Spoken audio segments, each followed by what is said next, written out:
दरम्यान कोकाटेंच्या जागी नव्या मंत्र्याची नेमणूक झेडपी निवडणुकीनंतरच या संदर्भातला निर्णय होईल। तोपर्यंत कोकाटेंची खाती ही अजित पवारांकडेच राहणार आहे। अजित पवारांकडून जातीय समीकरण साधण्याचा प्रयत्न होतोय अशा पद्धतीच्या चर्चा रंगतायत। इच्छुकांमध्ये माजी मंत्री अनिल पाटील, धनंजय मुंडे, संजय बनसोडे यांचा समावेश आहे। माजी मंत्र्यांना संधी देणार की नव्या चेहऱ्याला पसंती देणार हे पाहणंही या निमित्तानं औत्सुक्याचं ठरेल।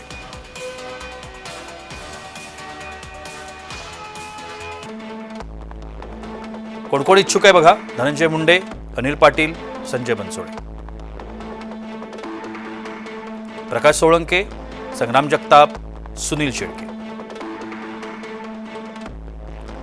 या 6 जणांची नावं सध्या चर्चेमध्ये आहेत। याच संदर्भात लोकप्रतिनिधित्व कायदा काय सांगतो ते ग्राफिक्सच्या माध्यमातून पाहूया। 2 किंवा त्यापेक्षा जास्त वर्षांची शिक्षा झाल्यास आमदाराचं सदस्यत्व त्वरित रद्द होतं।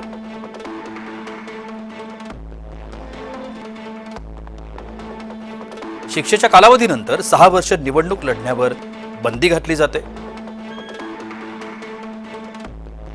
2 वर्षांची शिक्षा झाल्यास 8 वर्ष निवडणूक बंदी घालण्यात येते। सदस्यत्व रद्द झाल्यानंतर मंत्रिपद आणि इतर पदं आपोआप रद्द होतात।